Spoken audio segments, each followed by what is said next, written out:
maybe our image of the world, maybe our image of God, to kind of like reframe everything. And mere inspiration just doesn't do it. If you're looking to be inspired by something, you're going to need it the next day, the next day, the next day, and the next day. But if you're listening to the gospel and it's changing you, it lasts a long time. Motivation just is about fixing this day and that day. The true gospel message is about regrounding us, reshaping us, redirecting us. It's about our core. So the real quintessential scripture in Lent is this public proclamation that Jesus makes in the beginning of Mark. And I say that this is kind of summarizes what Jesus is teaching. Now is the time. Now is the time. God's reign is present. Change your life and believe that this is good news. That's my own interpretation. That it's now, it's here, it's among us, it's right here, it's now. And this is going to change your life. And yes, we do need some emotional charging and tacking of things for adopting some, special behaviors, or, okay, during Lent, I'm going to give up candy, or doing, yes, we probably need some type of motivation to do that. But Jesus is not talking about changes. Jesus is talking about change. He's talking about change. He's talking about the idea of changing our life. And I know that during Lent, a lot of people give up things that they probably need to give up anyway. But what we try to talk about is instead of giving up something, take on something that you're not expecting. Take on something that you've been like, oh yeah, that's really good. Take on something new for Lent for 40 days. The idea is that it becomes a habit. And so you try to take on something. So maybe it's just something as simple as like, I'm going to volunteer once a week in a soup kitchen. For 40 days. That's like 4 hours. That's an easy one. That's low fruit on the branch. But you may say, I'm just going to do, I'm going to buy a meal for somebody on the street once a week. I'm just going to drive in, get some food. I'm going to walk up, there's a homeless guy down the street, I'm going to give him and just once a week. Maybe it's like just really focusing on random acts of kindness. Just like really focusing on those things like, I'm really, really going to just do random acts of kindness. I love it. We did this one time in a church, and I had a guy who was just so angry at me. He's like, I hate this, I don't want to do it, I get it. And he just moaned and moaned and moaned and moaned. And he ended up in a checkout line, and there was this lady in front of him who was trying to make the right amount of money to buy the things, and she was like moving stuff from the little girl who was there with her, and I'm like, honey, I'm sorry, I really wanted you to have this, but I'm gonna put it off to the side. How does it ring out now? And he went, you know what? He put his money down and said, I'll buy everything, don't worry. And he came back to me that next week, and he's even angrier. He's like, really upset. He's like, okay, I get it.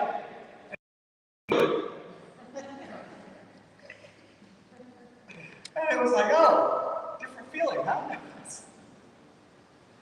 But maybe it's just simple, random acts that you get focused on. Maybe you decide, you know what, I'm going to become more green. I've been talking about it for a long time, but I'm going to become more green. I'm going to try to do some things that can make the world safe. Maybe it's like starting a journal. Maybe it's just as simple as starting a journal, which we have right here for you. That every day you write in the journal things that happen to you, things you're grateful for. just to remind yourself things you're praying for. Maybe it's as simple as starting a devotion, and we have devotions all printed up here, and we have QR codes that will get you to devotion online, and it takes you through the whole Lenten devotion. Maybe it's just simple things like that. Maybe it's praying for somebody. Maybe every day you get up and you say, I'm going to pray for this person.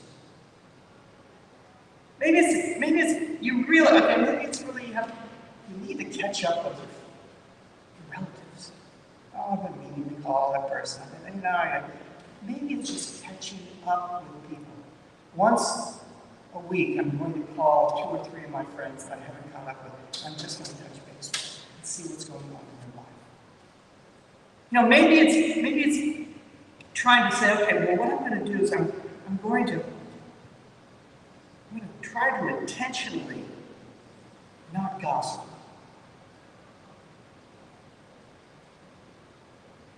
And I know that's a tough one.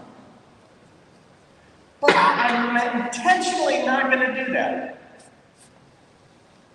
Or maybe you say, there are things that are in my mind that are keeping me from my connection to God, and I know it. And I'm going to spend 40 days trying to get away from those things. Or maybe intentionally practice forgiveness. There are people I just need to forgive. There are people I need to forgive because I'm holding on to stuff. And it's getting in the way of my life. See, Lent is about that. Lent is about taking on something that helps us get closer to God, to our God. And so, before you leave tonight, you have choices. We have devotional books here. We have devotionals like that. You can also go on and you can go on our website and you'll see the devotionals and go right into this. And it's all for Lent. It's the whole thing. You can be green and not take paper. That's a start. There are journals here. You can take a journal and start writing. But this is what you want to do for Lent, is you want to add something into your life that gets you closer to God. You want to add something. So we heard the scripture talk about Jesus saying that when you fast, do not color you or wipe yourself down and look at your face like, oh my God, I'm fasting. You see how holy I am. And so what we do tonight is we don't use ashes. We use oil. And we put the sign of the cross. And the peace of God be with you. Peace be with you. And so the same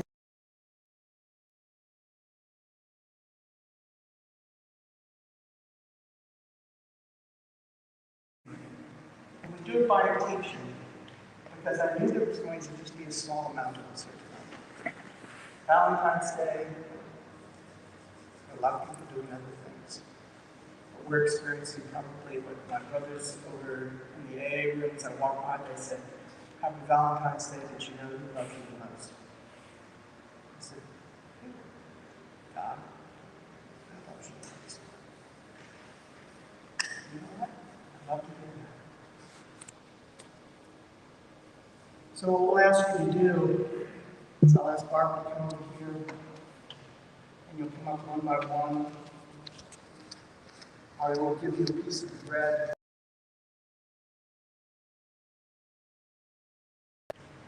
And then if you wish, Barbara will then make the sign of the cross on your forehead. She won't. It's not like two hearts.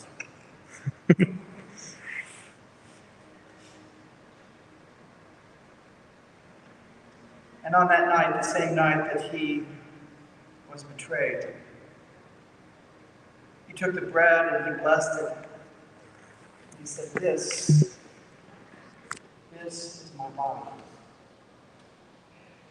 that will be broken for you. And you eat this, remember And on that same night, he took and he blessed the juice. And he poured it and he said, this is the new covenant. A covenant of love, a covenant of peace. When you eat and when you drink, remember me.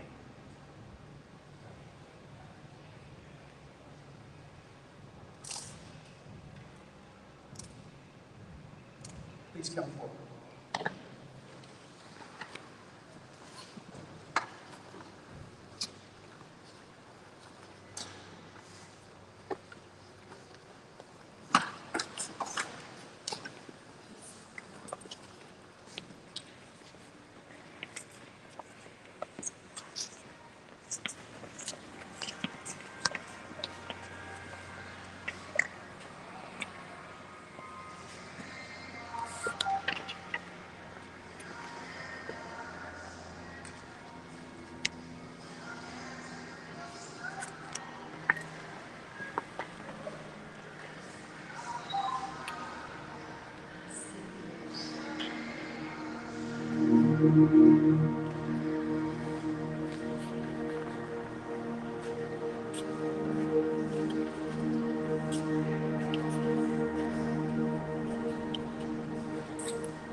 Peace be with you.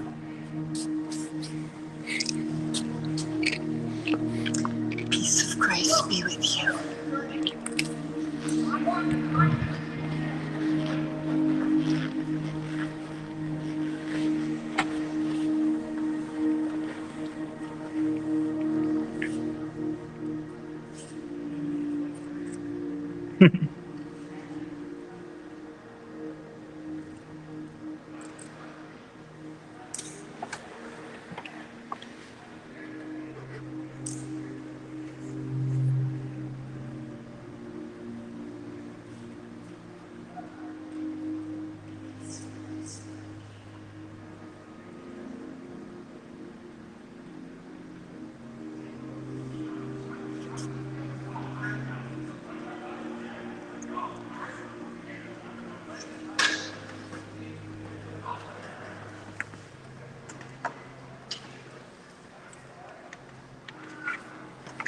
This is in preparation for Resurrection Sunday. We're preparing. We're preparing. And so we start with a celebration. Because for the next 3 days, it will get dark. Holy Week will be a dark day. That's all coming to Resurrection Sunday.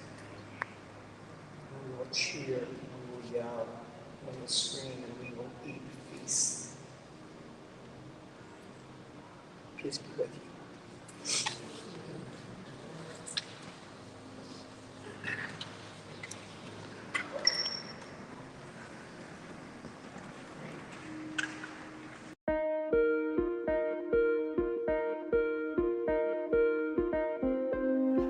Welcome to the Sanctuary Church.